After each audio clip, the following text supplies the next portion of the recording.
Marcus Williams slammed his air brakes so hard that 40 tons of steel shuddered to a stop, his coffee mug shattering against the dashboard as he stared at the impossible sight before him. It wasn't roadkill sprawled on the asphalt. It was a gray she-wolf, sitting upright in his headlight beams, crying like a broken-hearted child. The sound that reached his cab wasn't the howl every trucker knew from late-night drives through wolf country. It was something that made his hands shake against the steering wheel, a keening wail that sounded disturbingly, impossibly human. His CB radio crackled to life with panicked voices from other drivers who'd pulled over, their engines idling in the desert darkness. One voice stammered about calling animal control. Another shouted about getting his rifle. But Marcus couldn't move, frozen by recognition in those amber eyes reflecting his headlights, eyes that held the same desperate plea he'd seen in his own daughter's face the night she'd begged him not to leave for another long haul, the night before she disappeared from his life forever. What was a wolf doing here, 60 miles from the nearest forest? Leave a like and share your thoughts in the comments along with the city you're watching from now. Let's continue with the story. Marcus Williams had been running these desert highways for 20 years, hauling everything from California oranges to Michigan auto parts, but he'd never stopped for wildlife before tonight. At 48, the former Marine had seen enough blood and chaos to last 3 lifetimes, first in the jungles of Vietnam and later in the wreckage of his own marriage.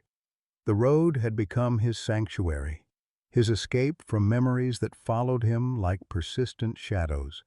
His 18-wheeler, a 2019 Peterbilt he'd named Second Chance, carried a load of medical supplies bound for Salt Lake City.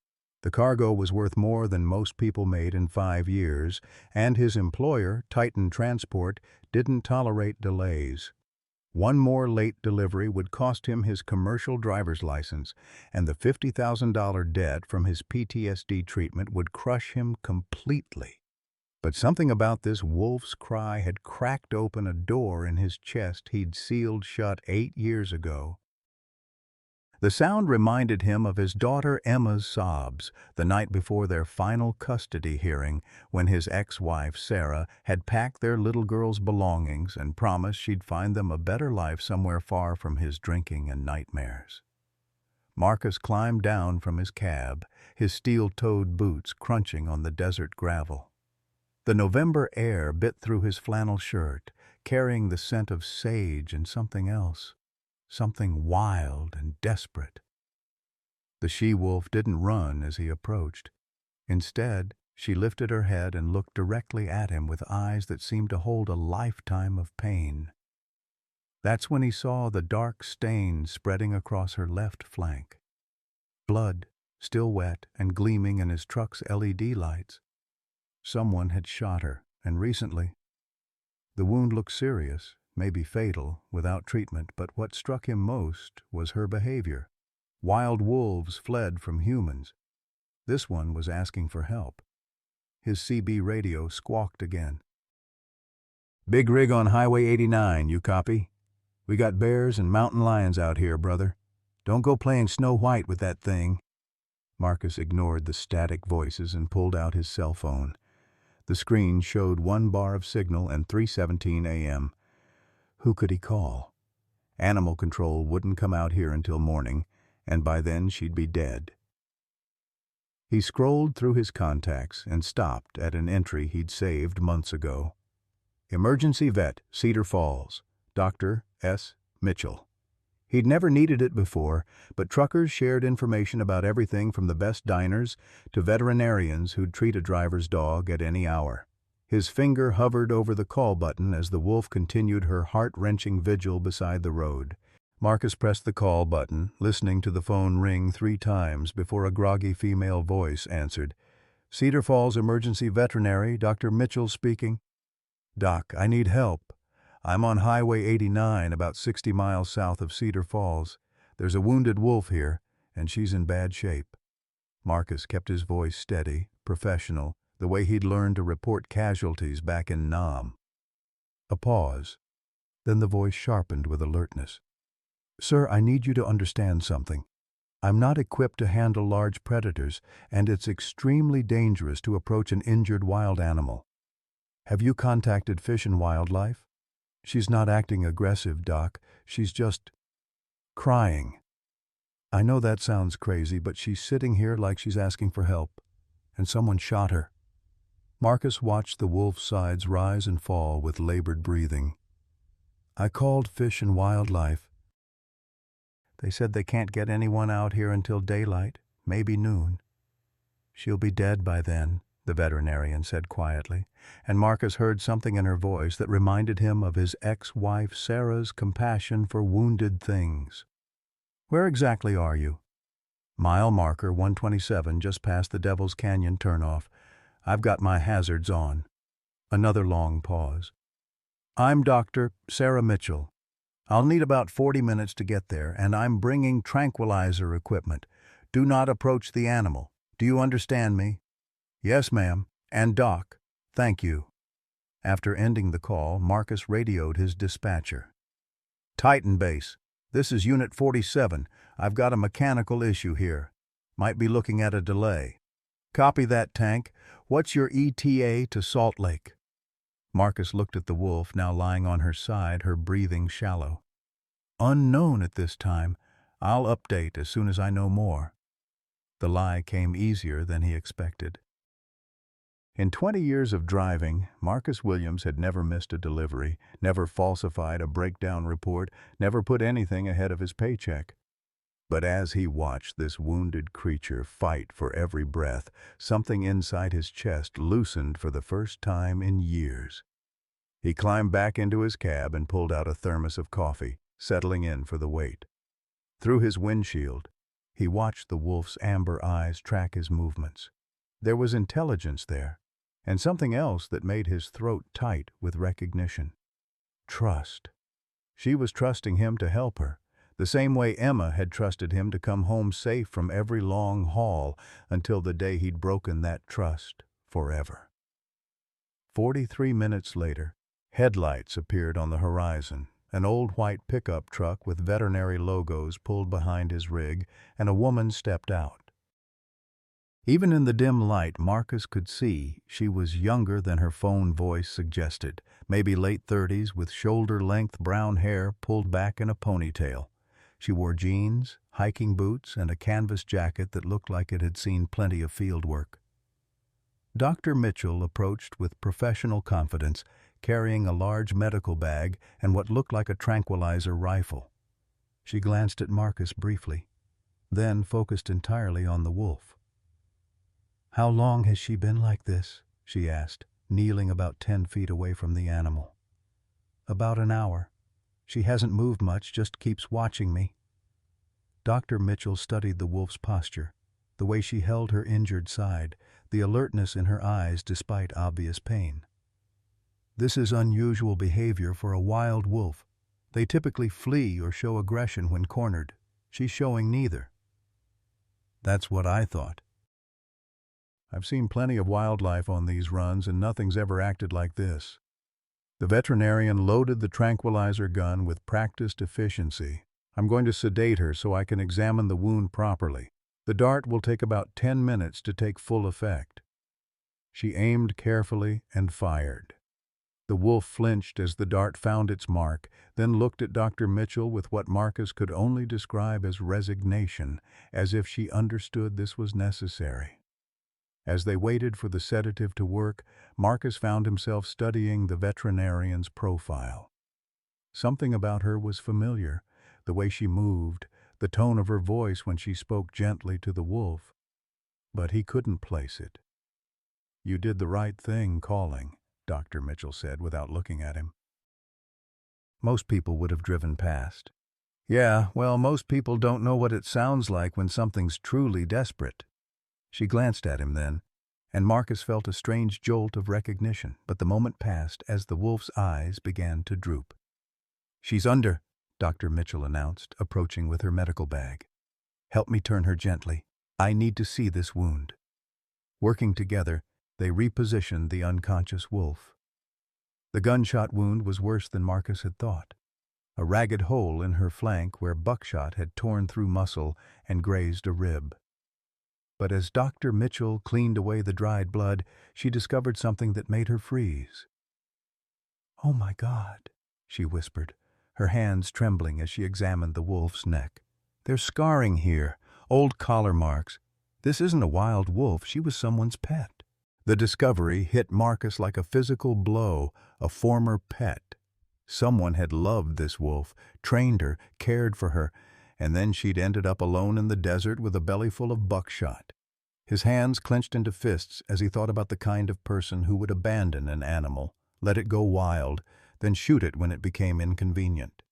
"The scarring is old," Dr. Mitchell continued, her voice tight with professional anger. "Maybe 4 or 5 years. Someone kept her collared for a long time, probably as a pup." She ran her fingers along the wolf's neck with gentle precision. "But look at this. The way the scars healed, the width of the marks. This wasn't a standard dog collar. It was custom made, probably leather, expensive." Marcus knelt beside the unconscious animal, studying her face. Even sedated, there was something achingly familiar about her features. The particular shade of gray around her muzzle, the white blaze across her chest. "Doc, is it possible for a wolf to remember people? I mean, after years of being wild?" "Absolutely. Wolves have complex social memories, especially if they bonded with humans during their critical development period. She might have been looking for help specifically from a human because she remembers kindness." Dr. Mitchell began cleaning the wound with antiseptic solution. "The question is, whose pet was she? And why did someone shoot her now?" As if summoned by their conversation, headlights appeared in the distance, approaching fast. Not one vehicle, but several, their engines growling through the desert silence. Marcus stood, instinctively positioning himself between the unconscious wolf and the approaching threat. 3 pickup trucks pulled up in formation, their high beams flooding the scene with harsh white light. Doors slammed, and Marcus counted at least 6 men climbing out, several carrying hunting rifles. The leader was a tall, weathered man in his 60s with silver hair and the bearing of someone accustomed to command. "Step away from that animal," the man called out, his voice carrying the authority of decades of leadership. "I'm Robert Hawkins, and I've got Fish and Wildlife Authority to put down dangerous predators in this county." Dr. Mitchell stood slowly, her hands raised, but her voice steady. "Mr. Hawkins, I'm Dr. Sarah Mitchell, licensed veterinarian. This animal is sedated and poses no threat. She's also showing signs of previous domestication." "Domesticated my ass," one of the younger men spat, chambering a round into his rifle. "That's the same wolf that's been killing livestock all over Cedar County. Tommy Fletcher lost 6 calves last month alone." Marcus felt his military training kick in, reading the tactical situation automatically. 6 armed men, all locals who knew each other, unified in purpose. Against him, a lone veterinarian and an unconscious wolf. And the odds weren't good, but he'd faced worse in Vietnam. "Now hold on," Marcus said, stepping forward with his hands visible but not raised. "Before anybody does something permanent, maybe we should talk about what we actually know here."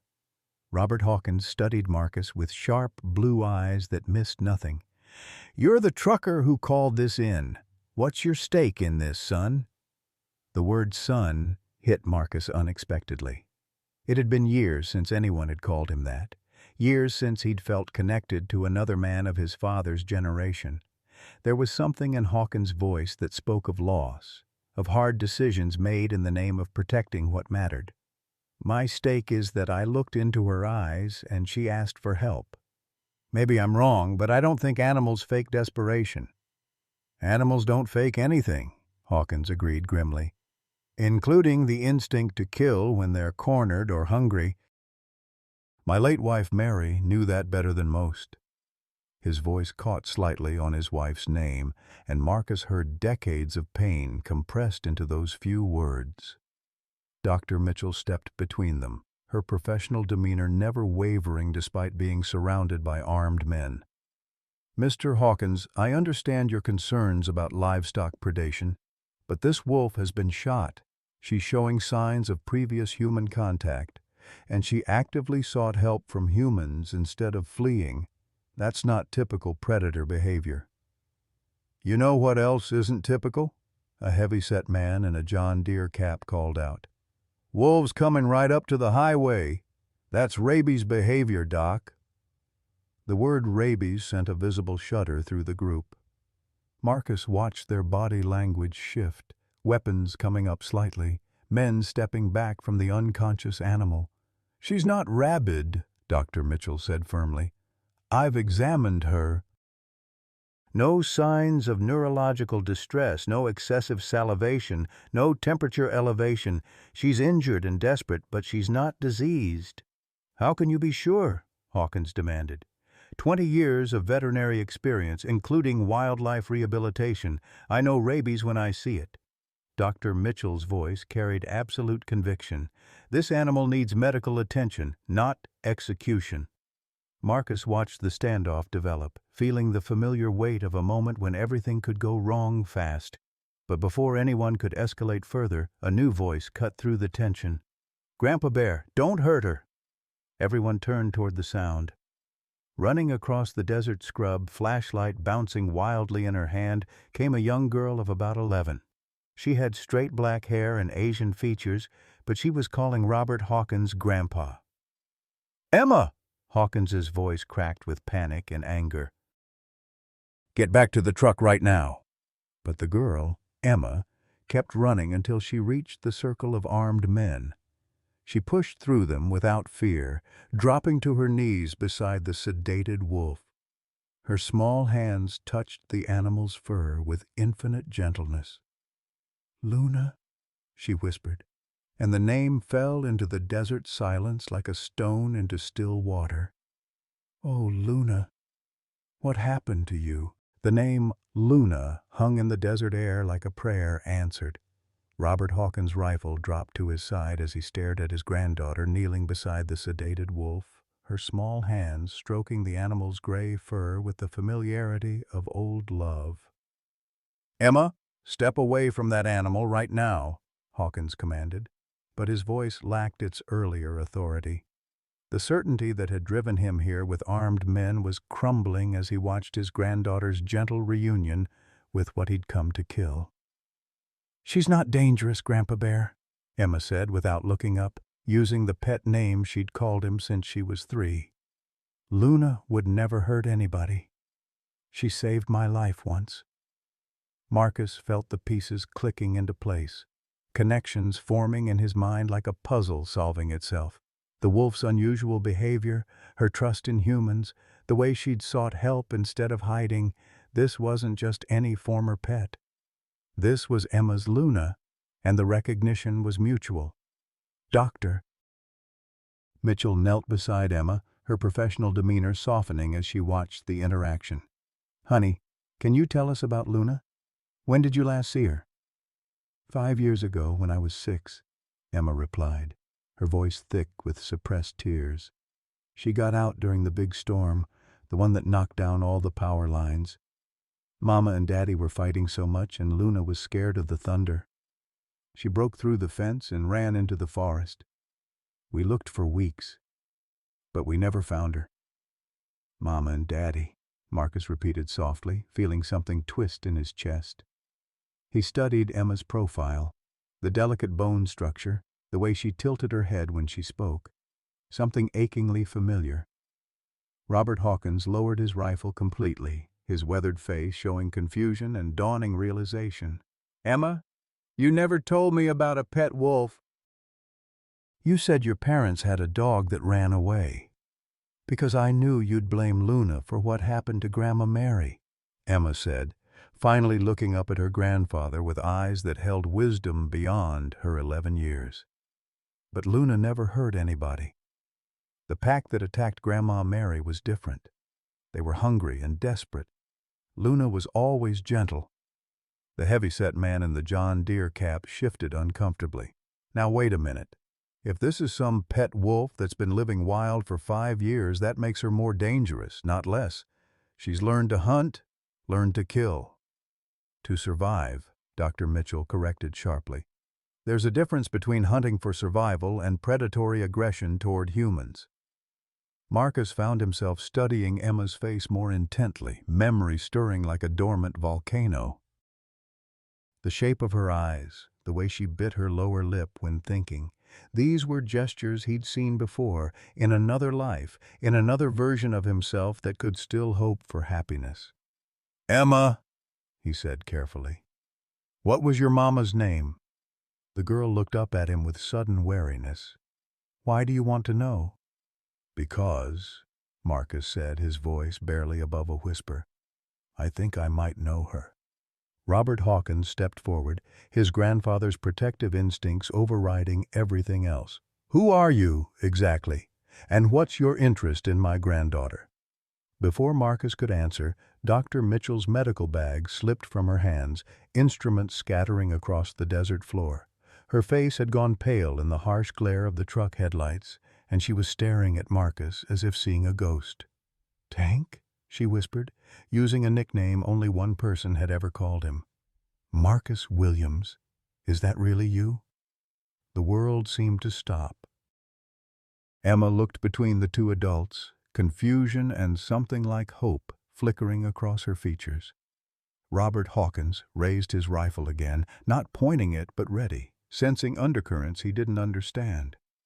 "Sarah," Marcus breathed, and 20 years of road dust and loneliness fell away in an instant. "Jesus Christ, Sarah, I've been looking for you both for 8 years. "Both?" Robert demanded, his voice sharp with protective anger. "What do you mean, both?" Emma's voice was so small it was almost lost in the desert wind. "Daddy?" The question hung between them like a bridge neither dared cross. Marcus looked at this beautiful, confident girl who had been 6 years old when Sarah disappeared with her in the middle of the night, leaving only a note saying they needed a fresh start away from his drinking and nightmares. "Hello, sweetheart," Marcus said, his voice breaking. "I never stopped looking for you." Emma launched herself at him before anyone could react, her small arms wrapping around his waist with desperate strength. Marcus held her, breathing in the scent of her hair, feeling 8 years of guilt and grief pour out of him in silent tears. But Robert Hawkins wasn't finished. His rifle came up, pointed directly at Marcus's chest. "Let go of her, now!" "Grandpa, no!" Emma cried, positioning herself between them.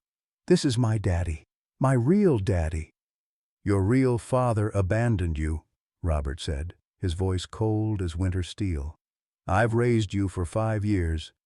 I've been your family."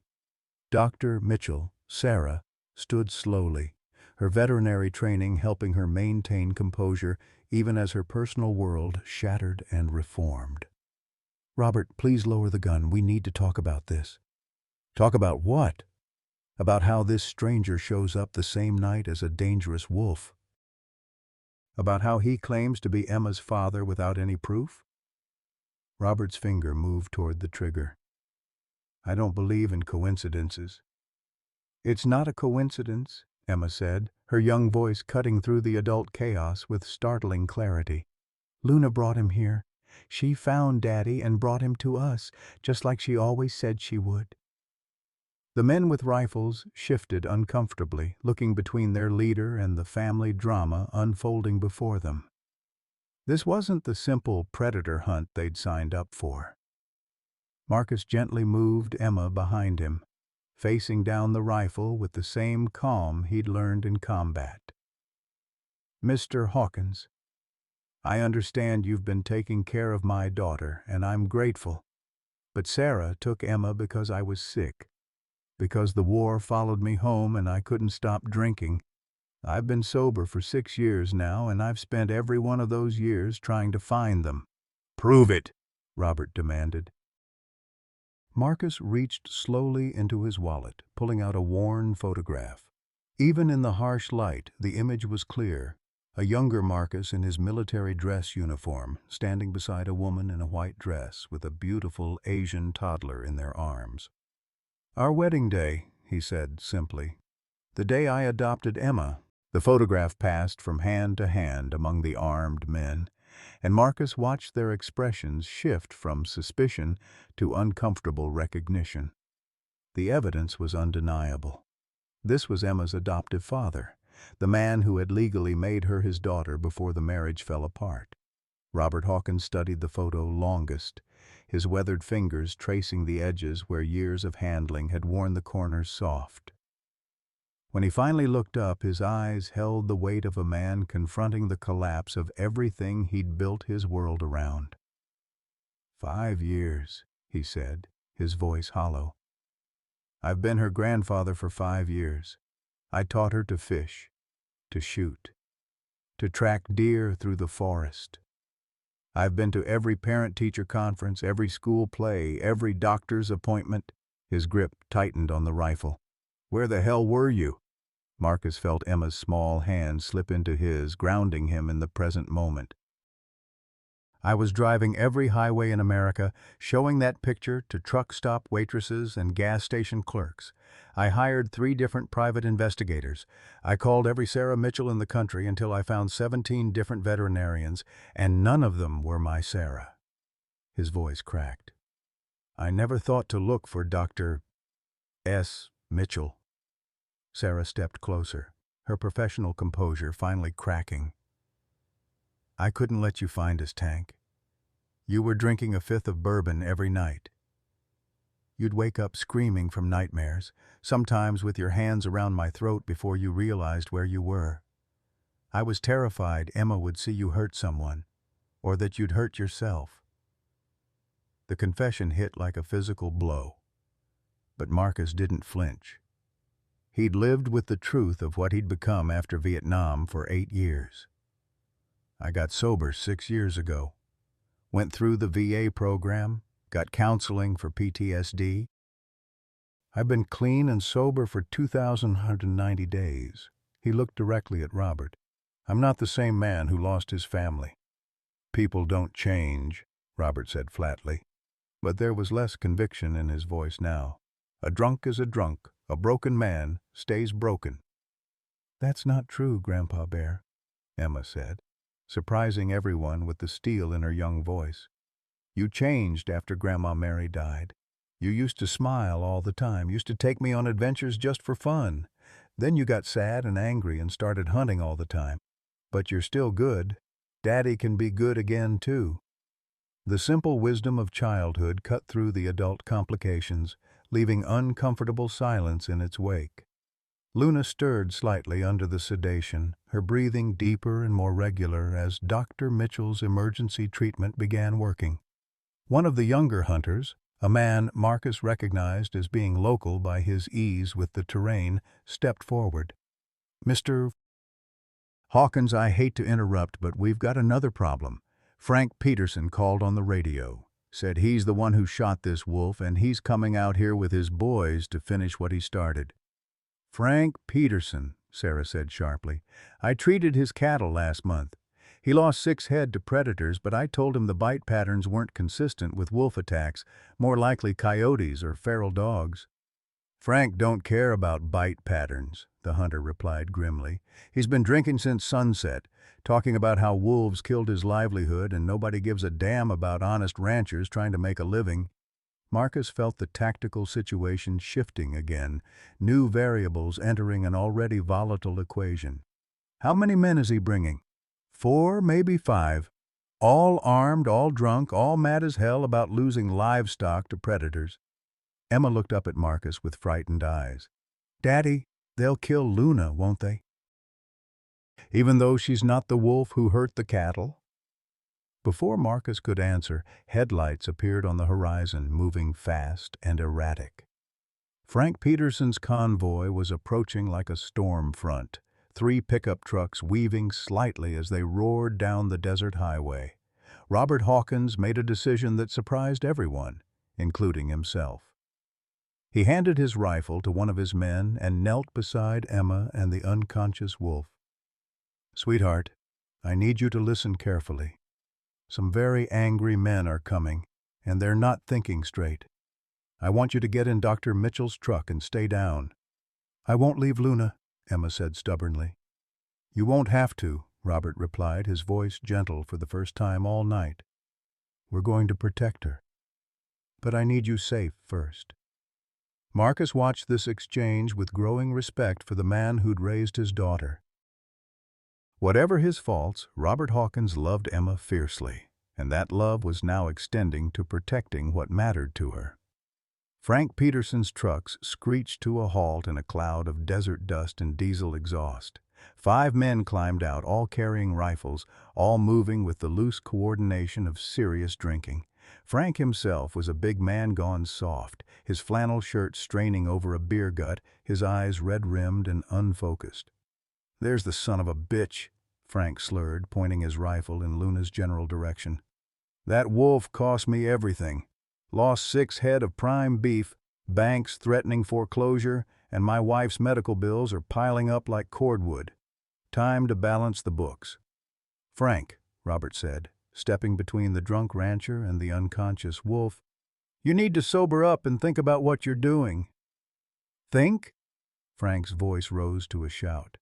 "I've been thinking for 6 months while that pack of killers ate my livelihood." Time for action, not thinking. The standoff crystallized into something deadly serious.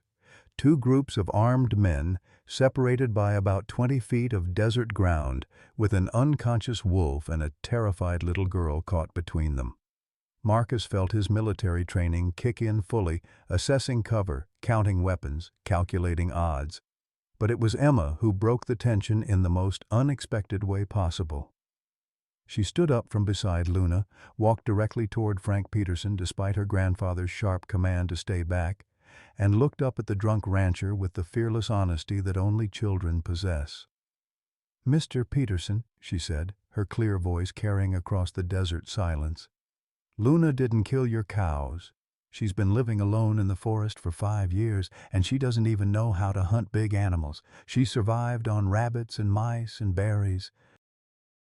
The wolves that hurt your cattle were a different pack, the hungry ones from up north." Frank stared down at her, his rifle wavering. "How could you possibly know that, little girl?"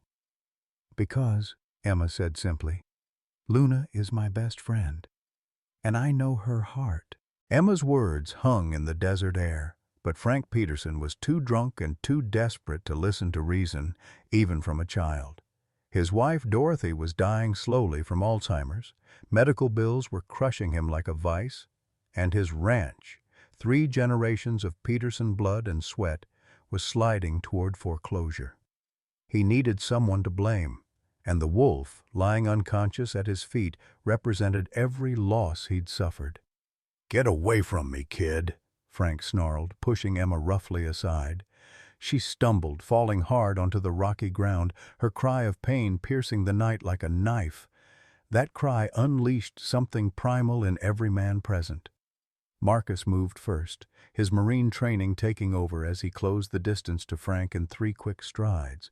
But Robert Hawkins was faster, his grandfather's rage overriding decades of careful control.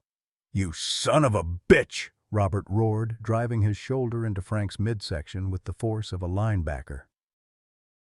They went down together in a tangle of limbs and flying gravel, Robert's 64-year-old fury more than matching Frank's drunken bulk. The situation exploded into chaos. Frank's men raised their rifles, but so did Robert's hunters, creating a deadly Mexican standoff in the desert darkness. Sarah rushed to Emma, who was crying and holding her scraped elbow, while Marcus found himself caught between wanting to help his daughter and needing to prevent a shooting war. "Everybody calm down!" Marcus shouted.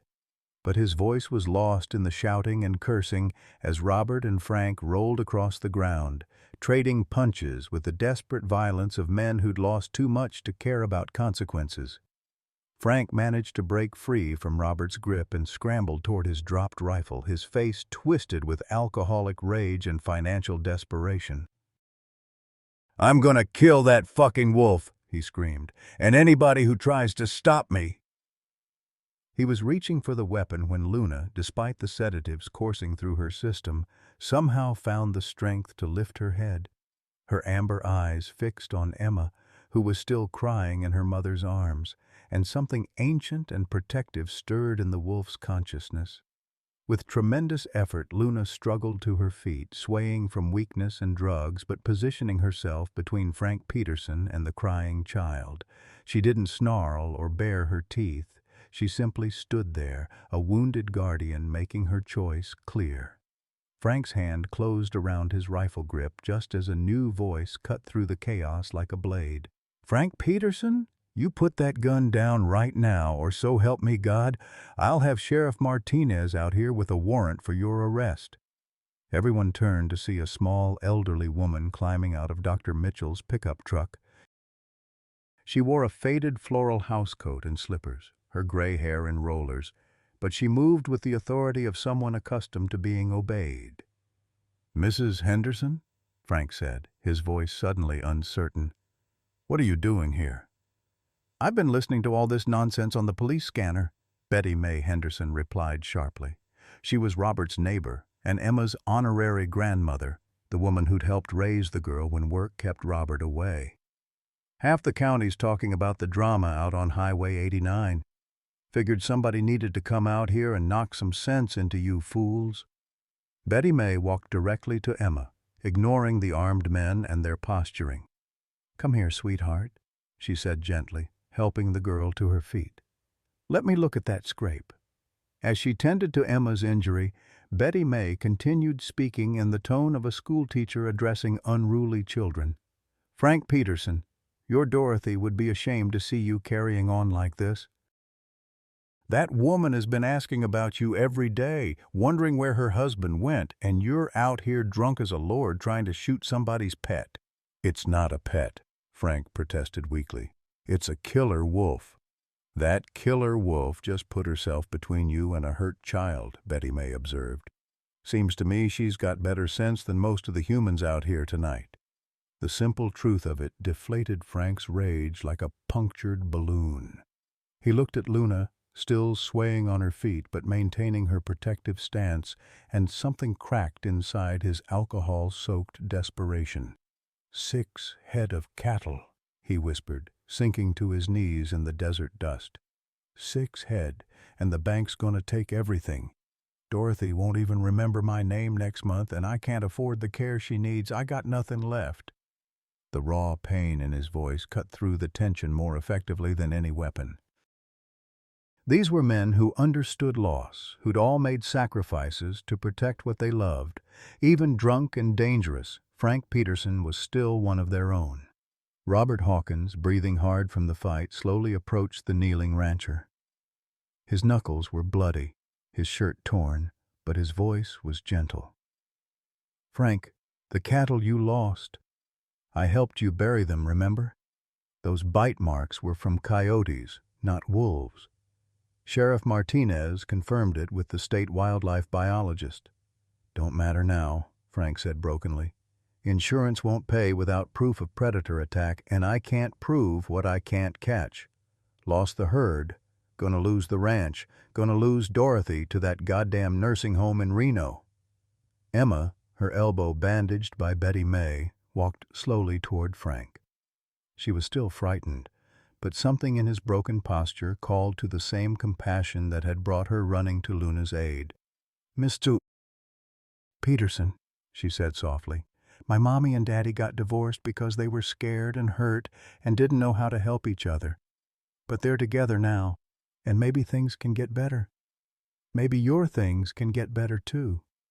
Frank looked up at this 11-year-old girl offering hope to a man who'd just pushed her down, and tears began streaming down his weathered face.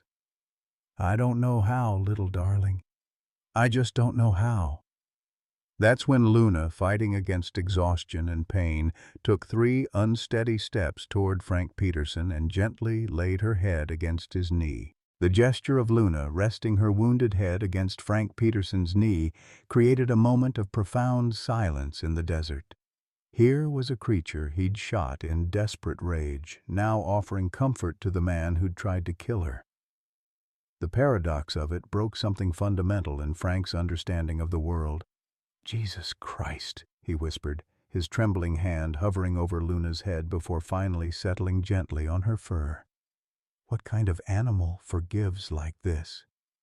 But the moment of redemption was shattered by the arrival of more headlights on Highway 89. A black SUV with government plates pulled up behind the cluster of vehicles, and two men in official windbreakers stepped out. The larger of the two, a man in his 50s with the bearing of federal authority, surveyed the scene with professional assessment. "I'm Agent Tom Bradley, U.S. Fish and Wildlife Service," he announced, his voice carrying the weight of federal law. "We received reports of an illegal gathering involving protected wildlife. Everyone needs to step away from the animal immediately."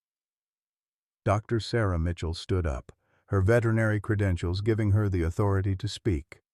"Agent Bradley, I'm the treating veterinarian. This animal has been shot and requires immediate medical attention. She's also showing signs of previous domestication." "That's what we're here to determine," Agent Bradley replied curtly. His partner, a younger agent with a laptop, was already taking photographs and notes. "Any wolf found outside designated wildlife areas is subject to federal evaluation and potential relocation or destruction depending on risk assessment." Emma's small voice cut through the official language like a knife. "You can't take Luna away. She's my family." Agent Bradley's expression softened slightly when he saw the 11-year-old girl, but his duty remained clear. "Miss, I understand your attachment, but federal law is very specific about wolf-dog hybrids and former captive wolves. They pose unique risks to both human communities and wild wolf populations." "What kind of risks?" Marcus asked, stepping forward. He'd dealt with federal bureaucracy in the military and knew that challenging specifics often revealed the flexibility within rigid systems. Genetic contamination of wild packs, unpredictable behavior patterns due to human socialization, potential disease vectors, Agent Bradley recited. "The standard protocol is removal to a federal facility for evaluation, followed by either certified sanctuary placement or humane euthanasia." The word euthanasia hit the gathering like a physical blow. Emma began crying, and even Frank Peterson, still kneeling beside Luna, looked stricken by the casual mention of killing. "Now wait just a minute," Betty May Henderson said, her voice sharp with the authority of 8 decades of dealing with officious men. "This animal hasn't hurt anybody. She's been living peacefully in the forest for 5 years, and the only reason she's here now is because some fool shot her for crimes she didn't commit." Agent Bradley's partner looked up from his laptop. "Ma'am, federal wildlife protection laws don't make exceptions for emotional attachments. We have procedures to follow." "Procedures," Robert Hawkins repeated, the word bitter in his mouth. He'd spent 40 years following procedures, first in the military, then in law enforcement, always trusting that doing things by the book would lead to just outcomes. But procedures had failed to save his wife Mary, had failed to prevent his granddaughter from growing up without her real parents, had failed in every way that mattered.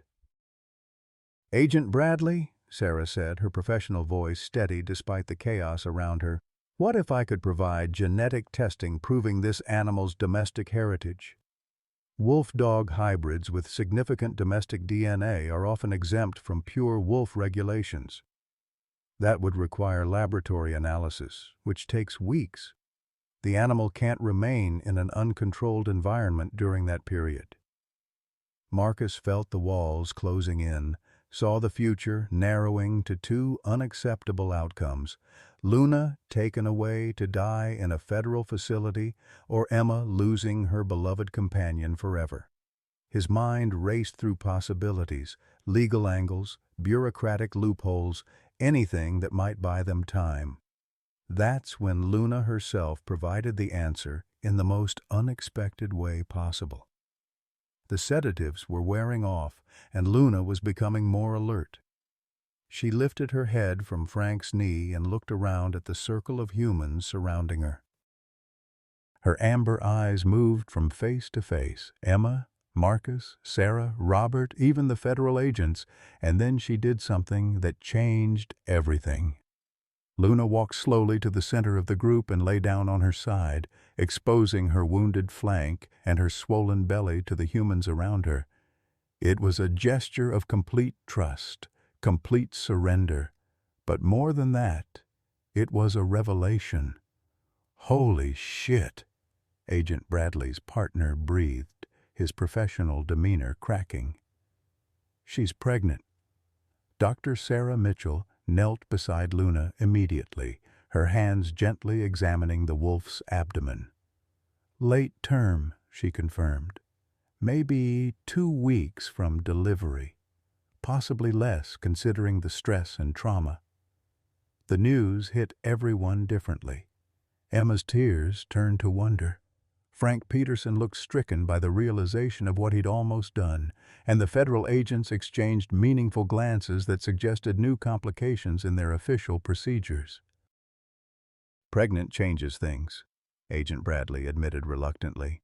"Federal guidelines require special consideration for pregnant animals, especially those showing non-aggressive behavior toward humans." But Marcus was thinking beyond immediate regulations to deeper implications. If Luna was pregnant, where was the father? She'd been living wild for 5 years, which meant she'd mated with either wild wolves or other wolf-dog hybrids in the area. Emma had been right. There was a pack, and Luna was part of it. "Agent Bradley," Marcus said carefully, "if Luna is part of a local pack, and that pack has been responsible for livestock predation, wouldn't capturing her help you track and manage the others?" It was a calculated gamble, offering Luna's cooperation in exchange for her safety. Agent Bradley considered the proposition, seeing the tactical advantage in having a pregnant female who could lead them to the rest of her pack. But before he could respond, Emma spoke up with the clear logic of childhood cutting through adult complications. "If Luna's going to have babies, she needs to be somewhere safe and warm, not in some government cage. And if you take her away from here, her babies will never know how to trust people like she does. They'll grow up wild and scared instead of friendly and helpful." The truth of it resonated even with the federal agents. A pregnant wolf-dog hybrid represented not just one animal, but potentially a whole litter whose future behavior would be shaped by their early experiences with humans. Sarah stood up from her examination, her face grave. "There's something else. The stress from the gunshot wound has triggered early labor. She's going into contractions now. If we move her in this condition, we'll lose both mother and pups." The realization that Luna was going into labor transformed the desert highway into an impromptu delivery room. Sarah immediately took charge, her veterinary training overriding every other consideration as she knelt beside the laboring wolf. The contractions were strong and regular. There was no stopping what had begun. "I need clean towels, warm water, and light," Sarah commanded, her voice carrying the authority of someone who delivered hundreds of animals. "Agent Bradley, your federal regulations are about to become irrelevant. This wolf isn't going anywhere for the next few hours." Emma dropped to her knees beside Luna's head, her small hand stroking the wolf's fur as she whispered words of comfort. "It's okay, Luna.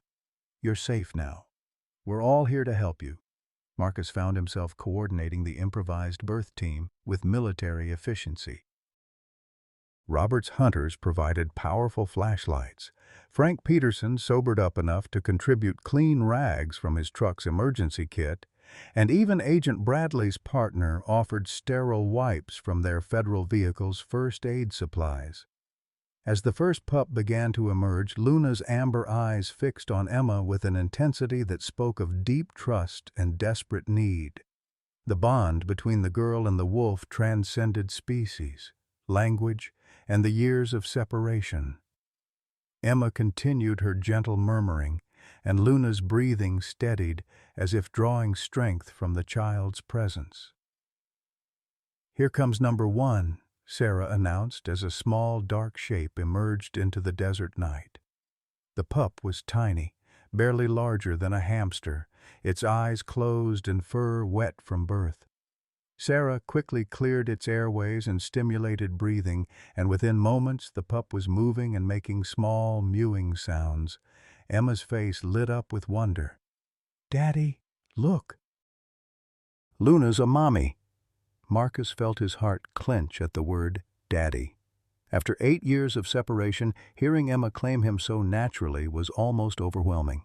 He knelt beside his daughter and ex-wife, this fractured family united by the miracle happening before them. "Second pup coming," Sarah reported, her hands steady despite the emotional chaos surrounding them. This birth was more difficult, the pup larger and positioned awkwardly. Luna whimpered with the effort, and Emma pressed her forehead against the wolf's neck, sharing whatever comfort she could offer. Frank Peterson, still kneeling nearby, watched the birth with tears streaming down his weathered face. "I almost killed her," he whispered to no one in particular. "She was carrying babies, and I almost killed them all." Robert Hawkins placed a firm hand on Frank's shoulder. "Almost doesn't matter now, Frank. What matters is what we do from here." The second pup emerged healthy and vocal, immediately squirming toward its mother's warmth. But the third birth brought complications that made Sarah's professional demeanor crack with worry. "This one's breech," she said grimly, her hands working carefully inside Luna's birth canal. "I need to turn the pup, but Luna's exhausted. She might not have the strength to push it out." Luna's breathing became labored, her tongue lolling as she fought against exhaustion and pain. Emma's whispered encouragements became more urgent, and the circle of men around them fell silent with collective worry. That's when Betty May Henderson surprised everyone by producing a thermos of strong black coffee from her enormous purse. "Dr. Mitchell," she said practically, "you've been working for hours. Drink this and steady your hands. That wolf and her babies are counting on you." Sarah accepted the coffee gratefully, taking a moment to center herself before returning to the delicate work of repositioning the breech pup. The procedure took nearly 20 minutes of careful manipulation while Luna panted with exhaustion. Finally, the third pup emerged, smaller than its siblings but breathing strongly. Sarah's relief was palpable as she cleaned the newborn and placed it beside its mother and siblings. 4 pups total, Sarah announced, checking Luna's condition. "All healthy, all breathing well. Luna's going to be fine, but she needs rest and nutrition." As if summoned by the announcement of new life, the eastern horizon began showing the first faint traces of dawn. The long desert night was ending, and the harsh landscape was softening into shades of purple and gold. Agent Bradley, who had been quietly observing the entire birth process, stepped forward with a decision that surprised everyone. Given the circumstances, the successful delivery, the clear evidence of human socialization, and the cooperative behavior of all parties, I'm recommending that this animal be classified as a domestic wolf-dog hybrid rather than a wild wolf. The legal reclassification changed everything. As a hybrid, Luna wouldn't be subject to federal relocation requirements. She could remain with Emma and the family, provided they met certain care and containment standards. Emma looked up at her father with shining eyes. "Can Luna come home with us, Daddy? Can she and her babies live with our family?" Marcus exchanged glances with Sarah, seeing his own hopes reflected in her tired but hopeful expression. "If your mother agrees, and if we can figure out the living arrangements, then yes, sweetheart, Luna can come home." But Robert Hawkins had been quietly processing the implications of everything that had happened. Emma's real parents were reuniting, which meant his role as her guardian would be ending. After 5 years of being the center of his world, his granddaughter would be returning to her original family. "Emma," he said carefully, his voice thick with emotion he was trying to control. "You understand what this means, don't you? Your real parents are back together. You'll be going home with them." Emma's joy faltered as she realized the pain in her grandfather's voice. She looked between Marcus and Sarah, then back at the man who had raised her with such devotion, and made a decision that revealed wisdom far beyond her 11 years. "Grandpa Bear," she said, taking his weathered hand in her small one, "you're not losing a granddaughter. You're gaining a bigger family." Families don't have to be small to be real. As the sun rose over the Nevada desert, 4 newborn wolf-dog hybrids nursed contentedly beside their exhausted mother, while 3 generations of humans sat in a circle around them, no longer strangers united by crisis, but the beginning of something that looked remarkably like hope.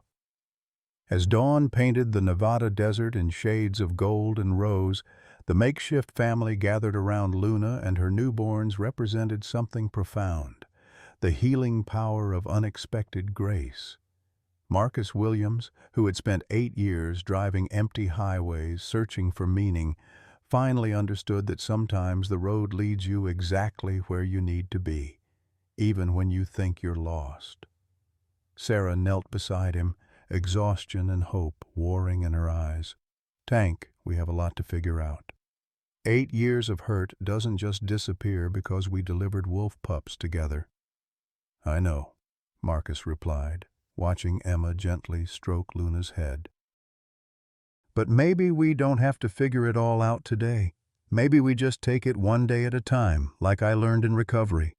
Robert Hawkins struggled with emotions he hadn't felt since Mary's death. The fear of loss, the joy of extended family, the confusion of changing roles. Emma was no longer just his granddaughter. She was the bridge connecting him to people he was only beginning to know. "Grandpa Bear," Emma said, looking up from Luna's nursing pups, "do you think the babies will remember this night? Will they know that everyone here helped them be born?" Robert's weathered face softened. "I think they'll remember love, sweetheart. Animals always remember love." Frank Peterson sat slightly apart from the group, sobering up as the desert air cleared his head. The financial pressures that had driven him to violence hadn't disappeared, but watching new life emerge from near tragedy had shifted something fundamental in his perspective.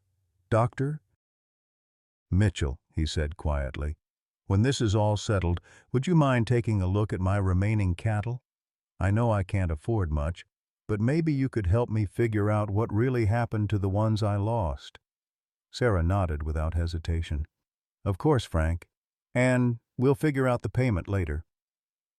Agent Bradley finished his paperwork as his partner loaded their equipment back into the federal vehicle.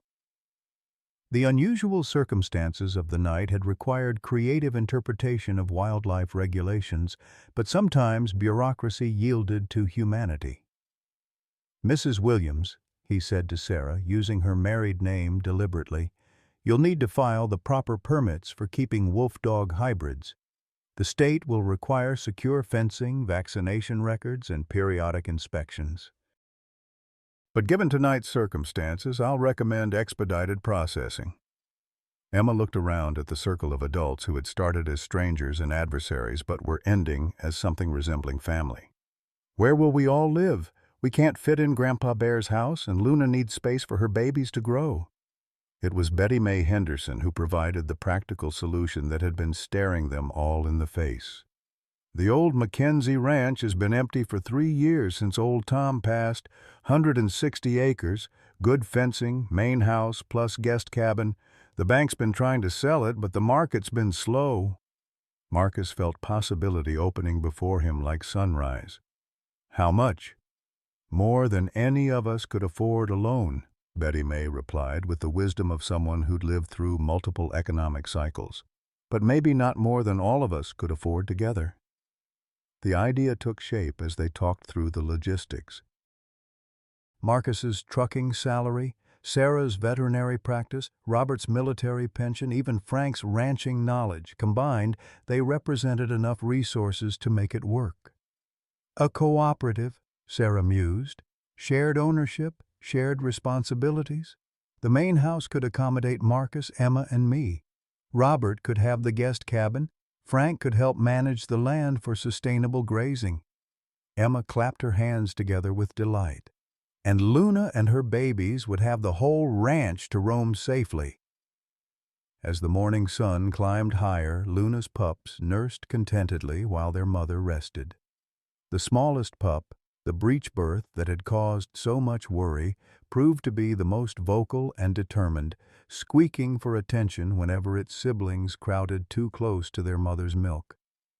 "That one's got spirit," Robert observed with approval. "Reminds me of Emma when she was little, never willing to be pushed around." Emma giggled, the sound bright as morning bird song. "Can I name them, Daddy? I want to give them names that mean family." Marcus looked at his daughter, really looked at her for the first time in 8 years. She had grown tall and confident under Robert's care, but she still had the same generous heart that had made her love a wolf pup when she was 6 years old. "What names were you thinking, sweetheart?" Emma pointed to each pup in turn. "Hope, for the first one who came easy. Faith, for the one who fought to be born. Love, for the little one who needed extra help. And," she paused at the 4th pup, the largest and calmest of the litter, "family, because that's what we all are now." The simple profundity of her choices left the adults speechless. In 4 names, she had captured the entire journey of the night, from Marcus's desperate hope, through the faith required to trust strangers, to the love that had saved them all, finally arriving at the family they had chosen to become.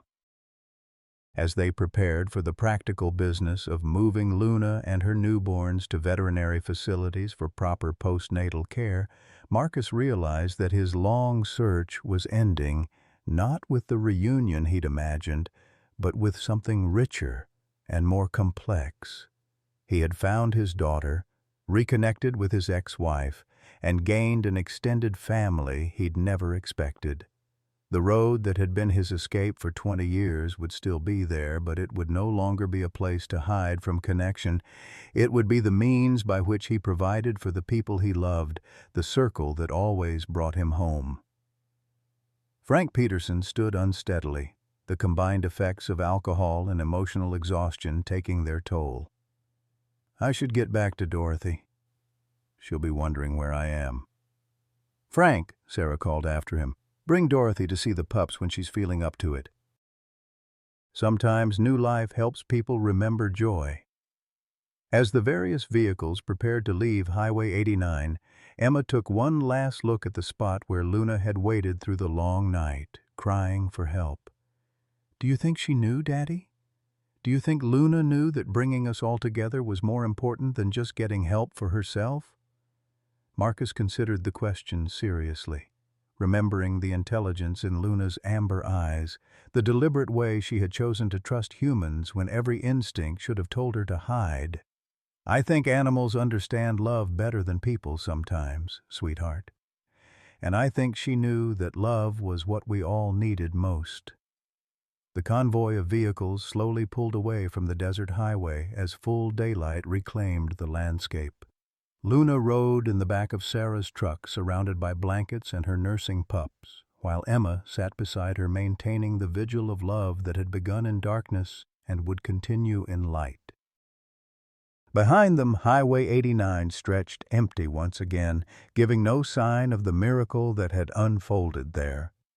But for the people whose lives had been forever changed by one wolf's midnight cry for help, the road would never look the same. They had learned that sometimes getting lost is the only way to find what you've been searching for all along. Message for American Seniors, 5568. This story speaks to something deep in the American heart, the belief that family isn't just blood, but the people who choose to stand by you when life gets difficult. Marcus spent 8 years on empty highways, searching for the daughter he'd lost to his own demons. But sometimes our greatest failures lead to our most unexpected blessings. When Luna cried by that desert road, she wasn't just asking for help, she was calling together a broken family that needed healing as much as she did. For those of us who've lived long enough to know real loss, who've watched marriages fracture and children grow distant, who've felt the weight of mistakes that can't be undone, this story offers something precious, the possibility that it's never too late for redemption. Whether you're a grandparent raising children again, a parent trying to rebuild trust with adult children, or someone facing financial hardship in your golden years, remember that love multiplies when it's shared, and the most beautiful families are often the ones we choose to create together. Discussion questions. Have you ever experienced a moment where helping someone else led to unexpected healing in your own life? What role have animals played in bringing your family closer together during difficult times? Please share your thoughts and stories in the comments below. Your experiences might be exactly what someone else needs to hear today.